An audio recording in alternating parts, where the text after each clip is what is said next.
whispers started the moment Clara stepped off the bus into the fog-choked town of Blackthorn. They weren't words, not exactly, just a low, insistent hum, like a swarm of insects burrowing into her skull. She'd heard them for weeks, ever since she found the yellowed letter in her late grandmother's attic, its edges crumbling, the ink smeared but legible. Come to Hollow House. It waits. No signature, no explanation, just an address in a town she'd never heard of. She should have ignored it, burned it. But the whispers wouldn't let her. They tugged at her thoughts, her dreams, her sanity, until she packed a bag and left everything behind. Now, standing before the sagging iron gate of Hollow House, Clara felt the whispers sharpen, clawing at the edges of her mind. The mansion loomed against the moonless sky, its windows black and unblinking, like the eyes of a corpse. The air was thick, heavy with the scent of damp earth and something sour like spoiled milk. Her hand trembled as she pushed the gate, its rusted hinges screaming into the night. The path to the door was overgrown, weeds strangling cracked stones, and each step felt like wading through quicksand. The whispers grew louder, urgent, as if the house itself was calling her name. She shouldn't be here. Every instinct screamed it. But the letter, the whispers, they'd chosen her. And Clara, who'd spent her life running from choices, couldn't turn back now. The front door was cracked open, a sliver of darkness spilling out. She pushed it, and the air inside hit her like a slap. Cold, stale, and wrong. The foyer stretched into shadow, its walls papered in peeling patterns that seemed to writhe when she wasn't looking directly at them. Her flashlight flickered, its beam weak, as if the house was swallowing the light. The whispers were everywhere now, a chorus of overlapping voices, none distinct but all desperate. Come closer, come deeper. Her boots echoed on the warped floorboards, each step answered by a creak that wasn't quite her own. Clara moved deeper, past a staircase spiraling into darkness, its banisters splintered like broken bones. She didn't want to look up, didn't want to see what might be waiting at the top, but her eyes betrayed her. The shadows up there moved, not swayed, not shifted, but moved, deliberate and alive, curling like smoke into shapes that were almost human, but not quite. She forced her gaze down, heart pounding, and noticed the smell. Faint at first, it grew stronger with every step, a sickly, rotting stench, like meat left to fester. It seemed to come from beneath the floor, seeping up through the cracks, thick and cloying, coating her throat. She reached the parlor, its furniture draped in moldy sheets, the air heavy with dust that stung her lungs. A mirror hung crooked on the far wall, its surface clouded but reflective enough to catch her pale face. And something else, a flicker, just behind her shoulder, too quick to define. She spun, flashlight slashing through the dark, but nothing was there. The whispers laughed, a sound like shattering glass. Her pulse thundered, and she backed toward the center of the room, her boots sticking slightly to the floor. She looked down. A dark, viscous pool was spreading around her feet, oozing from nowhere, gleaming red in the faint light. Blood, warm and thick, it lapped at her ankles, its metallic tang mixing with the rot, making her gag. She stumbled back, but the pool followed, spreading faster, as if the house was bleeding for her. That's when she heard it, a slow, deliberate creak from the staircase. Not the groan of old wood settling, but the weight of something descending, step by heavy step. The whispers stopped, leaving a silence so heavy it crushed the air from her lungs. She froze, every muscle screaming to run, but her body wouldn't obey. The steps grew louder, closer, each one a heartbeat in the dark. And then, from the top of the stairs, a door creaked open by itself. Something was coming. Clara's legs finally unlocked, and she bolted for the nearest doorway, the blood slurping at her boots, slowing her, as if the house was trying to hold her back. She crashed into a narrow hallway, the walls closing in, their wallpaper peeling in strips like flayed skin. The air grew colder, sharper, and the whispers returned. Now a single voice, low and guttural, chanting her name. Clara, Clara, Clara. It wasn't in her head anymore. It was in the walls, the floor, the ceiling, vibrating through the house like a pulse. She ran blindly, doors lining the hallway, all closed, all identical, their handles glinting like eyes in the dark. Her flashlight flickered again, then died, plunging her into darkness so complete it felt alive. She fumbled for her phone, its weak glow barely cutting through the black. The footsteps from the stairs were closer now, joined by a wet, dragging scrape, like something heavy being pulled across the floor. It was louder, relentless, echoing in time with her racing heart. She didn't dare look back. One of the doors was cracked open, spilling a faint, sickly light into the hall. She didn't want to go in, but the footsteps were nearly upon her, the dragging sound so close she could almost feel its weight. She slipped through the door, shutting it as quietly as she could, her hands shaking so badly she nearly dropped her phone. The room was small, a study maybe, with shelves of moldering books and a desk covered in papers that looked like they'd been clawed apart. The light came from a single candle on the desk, its flame unnaturally steady, casting no shadows. The air was thick, oppressive, and the whispers grew sharper, taunting. You can't leave. You belong here. Clara pressed herself against the wall, listening. The footsteps stopped just outside the door. The dragging sound ceased. Silence, thick and suffocating, pressed down on her. She held her breath, waiting, praying.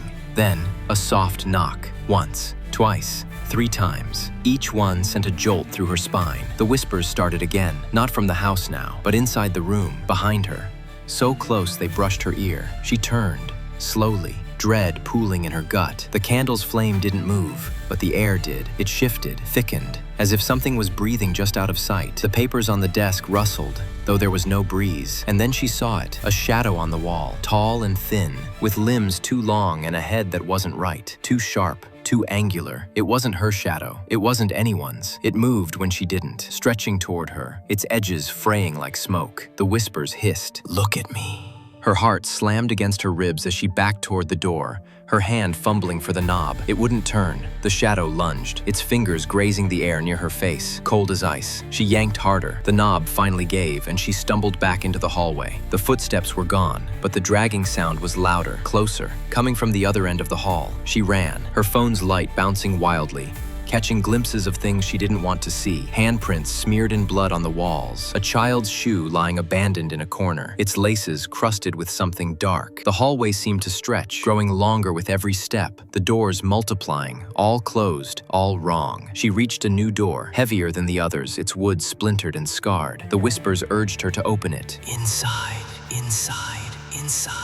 But her hands shook as she touched the handle. It was locked. The dragging sound was right behind her now, so close she could hear the wet slap of something against the floor. She threw her weight against the door, again and again, until it splintered open, revealing a narrow corridor that reeked of decay. The corridor was tighter, the walls pulsing faintly, as if the house was breathing. The air was so cold it burned her skin, and the whispers grew deafening, a cacophony of voices screaming her name. She stumbled forward, her phone slipping from her sweaty grip, its light flickering out. Darkness swallowed her, but she kept moving, hands outstretched, feeling the walls, slick, warm, almost alive. The dragging sound followed, faster now, and something brushed her ankle, cold and slimy.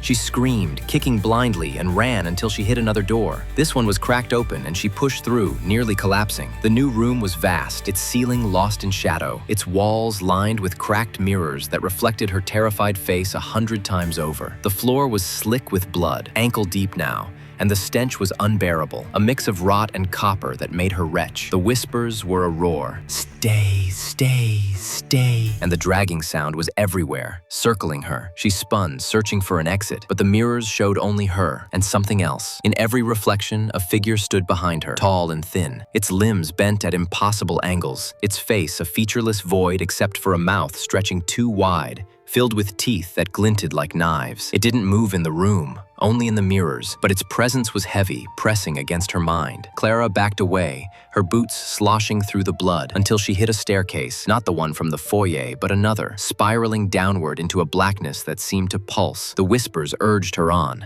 Down, down, down. And though every fiber of her being screamed against it, her feet moved. The air grew colder, the walls damp, the smell of rot so thick she gagged. The stairs were uneven, slick with something she didn't want to name, and the dragging sound followed. Closer now, accompanied by a low, guttural hum that wasn't the whispers. The stairs ended in a basement, its floor a sea of blood, pooling around a single iron door at the far end. Its handle was shaped like a claw, rusted and sharp. The dragging sound was at the top of the stairs now, descending, faster, hungrier. She had no choice. She grabbed the handle, its cold biting into her skin, and pulled. The door opened with a groan, revealing a room lit by no light she could see, yet every detail was sharp. The walls were covered in scratches, deep and jagged, like something had clawed its way out or in. In the center was a mirror, larger than the one in the parlor, its surface rippling like water. The whispers were deafening now, a scream that shook her bones. Her reflection stared back, but it wasn't right. Eyes too wide, mouth too small, skin too pale. And behind her, in the mirror, stood the figure. It raised a hand, its fingers long and sharp, and reached through the mirror. Clara screamed, stumbling back, but the figure was stepping out, its body unfolding into the room, its mouth opening wider, whispering her name. The dragging sound was everywhere, filling the house, the air, her mind. The blood rose to her knees, her thighs, pulling at her like quicksand. The figure was closer, its breath cold on her neck, its fingers brushing her hair. She turned to run, but the door was gone. The walls closing in, the blood climbing higher. The figure's hand grazed her shoulder, its touch burning like ice, and the whispers became a single voice. Mine. And then the whispers stopped. Clara woke on the floor, her body aching, her clothes damp with sweat and blood. Though she couldn't find a wound, the room was empty, the mirror still, the figure gone. But the house wasn't. It was alive, its walls pulsing like a heartbeat, its shadows watching. She scrambled to her feet, the whispers faint but returning, guiding her back to the stairs, back to the foyer, back to the front door. She burst outside, the night air hitting her like a wave, but the whispers followed. They were in the wind, the trees, the ground beneath her feet. She ran, the gate clanging shut behind her, the house shrinking into the fog. At the road, she stopped, her breath catching. The letter was in her pocket again. She hadn't brought it, she'd burned it before leaving home, but there it was, crisp and new, the words unchanged. Come to Hollow House, it waits. And behind her, in the distance, the front door creaked open again. Clara didn't stop running until she reached the bus station,